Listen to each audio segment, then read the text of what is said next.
Được xí lo.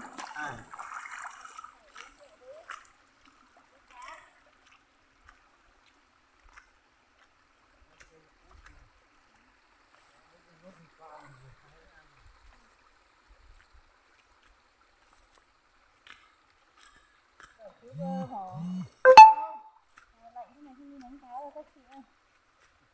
Chị ngoan thì muốn ăn không? Ngoan thì ăn nhiều.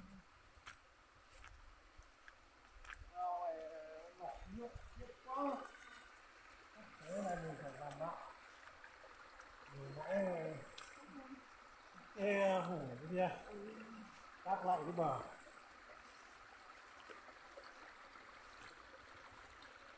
Cái rau cỏ hết một trồng thế này này. Cái này khác đi không anh lấy cái rau cần với rau cải không được trồng đi.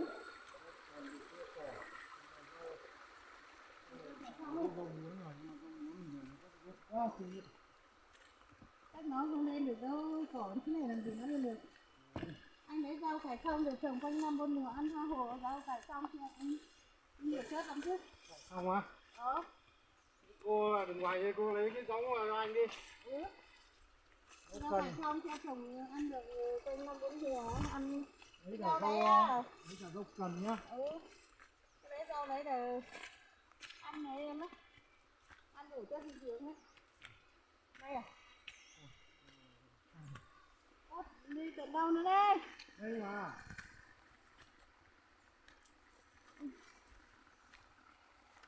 Cỏ này nhiều thế này không chặt đi. Con vào dạo con thái nữa. Còn thấy mình còn cái là không đấy. Ăn đi tìm còn thì nó không rồi.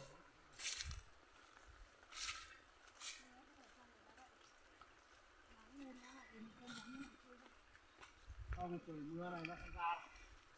Mưa này nó ra thôi. lo là nó ở ăn.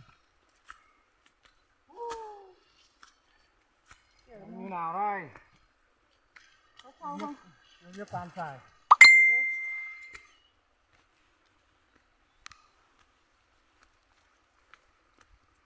Này không nông rồi mà.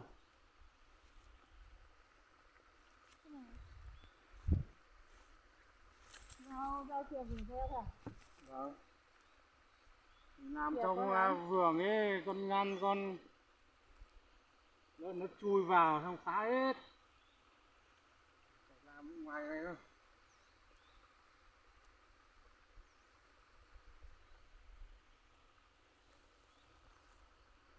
Cá trong này không có cá Lucy ấy. Mình câu không được ăn. Nhưng mà ở đây không nuôi được cá Lucy là nó lạnh. Vẫn được. Không được. Nhưng mà chậm phát triển hơn. Đánh như nào đây? Vua. Con độc thái thường quen bên Quan Trải rồi. Em thì em không biết sang đâu. Em người Thái nhưng mà em không bao giờ Quan Trải đâu. Em chưa bao giờ đi làm. Anh cũng chưa làm đâu mà. Thấy người ta quan thôi. Anh có âu, em chưa có âu đấy anh ấy. Cá thì ăn kiểu gì? Cá thì tháo ra thôi.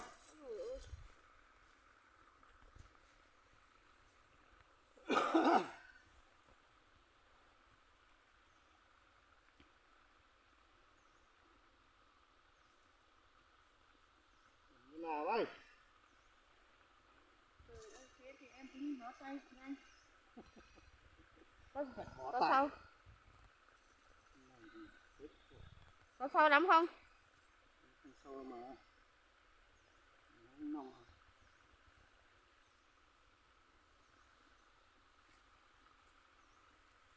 Không thì xuống Ghép thì lấy cái gì? Đó.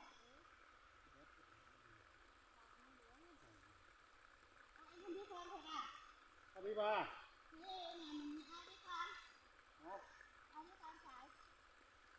Xong rồi người Mông thì đi Quan Trải người ta không biết rồi.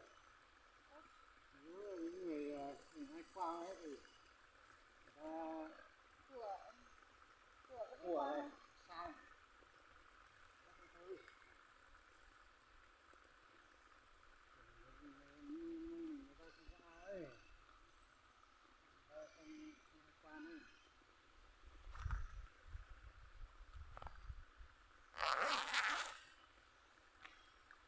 con ở trên xuống cho anh xuống đây làm gì? Ở trên bờ xuống chứ. Ở trên bờ hút xuống phát chứ. Đưa đây. Đó. Thế cái khoan đi, anh không khoan được rộng ấy, anh chưa từng đi khoan đâu, khoan họ cùng nhau thì mình đi với họ thôi.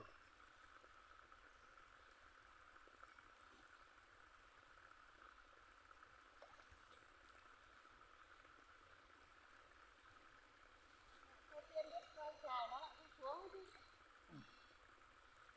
Thì phải gọi lại nó rồi, mình phải cầm máy sang cái này nhá, quốc rồi anh cũng khoan thôi.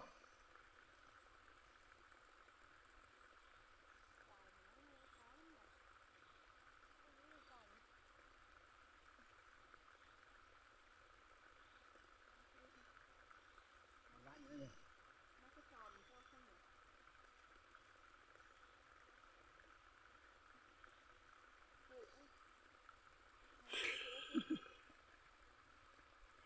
Hay là cả người nó xuống luôn.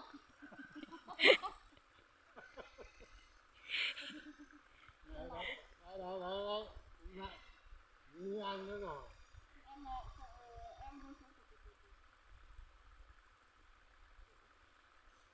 Sợ cái gì, có cây là vướng thôi rồi.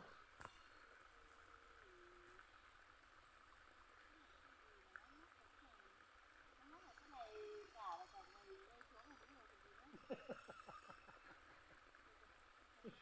Không tí nữa không qua rồi thì vét.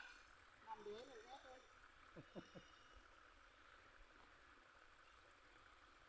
Đâu đâu rồi. Không chừng nào đâu không. Không người bảo đi ra bắt ăn thử đi không chắc không được ăn đâu. Không biết ai con xào đâu. Biết quan nhanh ấy. Tôi mắt còn cả là hay. Cô giấu tí chừng bà chỉ bốc bác cả. Mình chưa tập bao giờ ấy. Cứ là từ từ đấy, bước đường mà.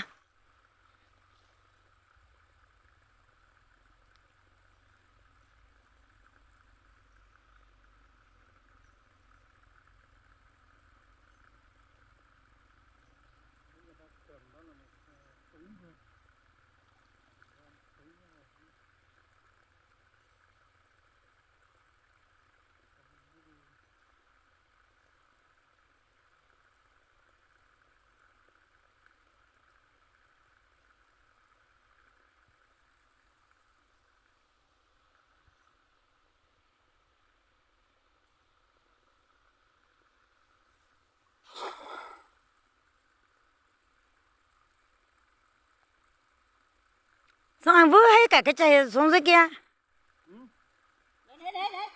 Có cá đấy, chui vào đấy. Chắc chắn là có rồi nhưng mà không biết là cái gì không. À, thấy họ lành nhét cái đầu họ chỉ vứt cái dưới kia thôi mà. Thì nó phải dây dài. À.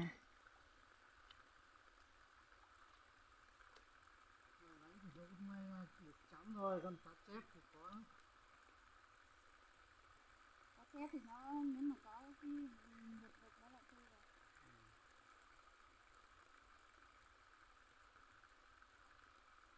Có đường con ấy. Được mà.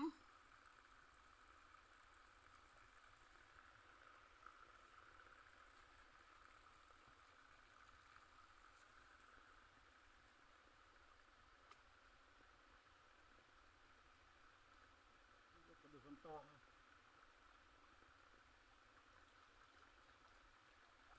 Còn nhỏ ơi.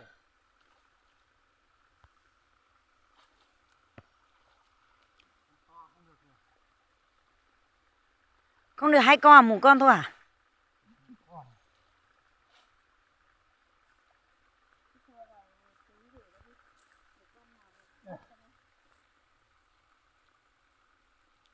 Là tiết. To mà. Chám.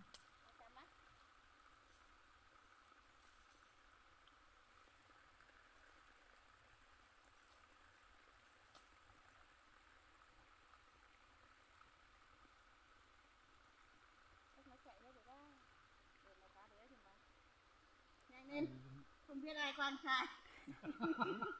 Anh Cầu cũng không biết quan. Đây. Thôi. Tí nữa làm lấy bớt. Cũng giống như anh Cầu không làm. Đang bảo tí nữa mà không quan được.